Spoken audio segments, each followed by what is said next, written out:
আসসালামু আলাইকুম। শাওলিন কিচেনে সবাইকে স্বাগতম। আশা করি বন্ধুরা ভালো আছেন। আজকে আমি আপনাদের সাথে শেয়ার করব কোরাল মাছ ভুনা। চলুন দেখে নেওয়া যাক এটা আমি কিভাবে তৈরি করে ফেলি। চুলায় একটা ফ্রাই প্যান দিয়ে 2 টেবিল চামচ সয়াবিন তেল দিয়ে তেলটাকে গরম করে নিচ্ছি। এর সাথে নিয়ে নিচ্ছি এখন আমি এখানে 6 পিস কোরাল মাছ ধুয়ে পরিষ্কার করে সামান্য হলুদ আর লবণ মাখিয়ে নিয়ে নিচ্ছি। এখন মাছগুলোকে ভেজে নেব।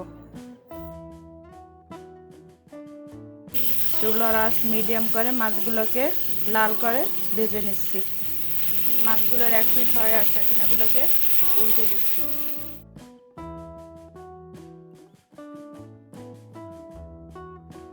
মাছের এক পিঠও এখন অপর পিঠও এখন সোনালি করে এভাবে ভেজে নেব। মাছগুলো ভাজা শেষ, এখন এগুলোকে আমি একটা তেলেতে তুলে নিচ্ছি। এখন একই ফ্রাই প্যানে আরও 2 টেবিল চামচ পরিমাণ সয়াবিন তেল দিয়ে নিচ্ছি। এখানে দিয়ে দিচ্ছি একটা পেঁয়াজ কুচি।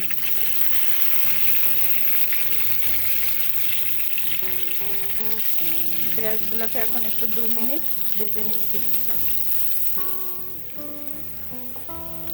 পেঁয়াজগুলো ভাজা শেষ, এখন এর সাথে অ্যাড করে দিচ্ছি 1 টেবিল চামচ পেঁয়াজ পেস্ট, 1 চা চামচ রসুন পেস্ট, 1 চা চামচ আদা পেস্ট।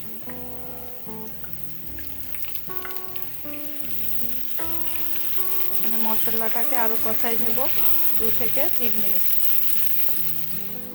মশলাটা কষানো শেষ, এর সাথে অ্যাড করে দিচ্ছি 1 চা চামচ হলুদ গুঁড়ো,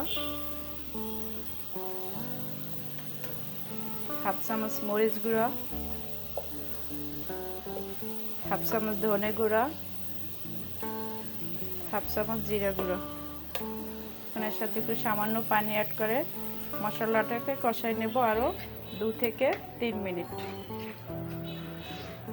দিয়ে দিচ্ছি লবণ স্বাদ মতো। এখন মশলাটাকে 3-4 মিনিট ভালোভাবে কষাই নেব। মশলাটা কষানো শেষ, এখন এর সাথে অ্যাড করে দিচ্ছি 1/2 কাপ পরিমাণ পানি।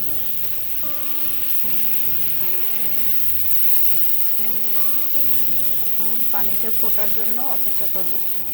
আমি যে পানি দিয়েছিলাম সেটা ফুটেছে, এখন এর সাথে অ্যাড করে দিলাম আমি যে মাছগুলো ভেজে রেখেছিলাম সেই মাছগুলো দিয়ে দিচ্ছি।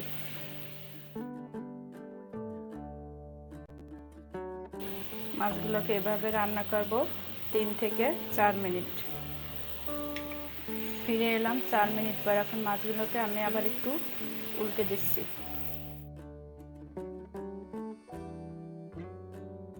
এভাবে রান্না করব আরও 4 থেকে 5 মিনিট। এর সাথে অ্যাড করে দিলাম 2টা কাঁচা ও পাকা মরিচ, আরও দিয়ে দিলাম সামান্য ধনেপাতা কুচি। আমার মাছগুলো রান্না করা শেষ, এখন চুলাটা বন্ধ করে একটা সার্ভিং বোলে বেড়ে আপনাদেরকে পরিবেশন করে দেখাই দিচ্ছি। দেখুন বন্ধুরা, কোরাল মাছ রান্না করা আমি একটা সার্ভিং বোলে বেড়ে নিচ্ছি।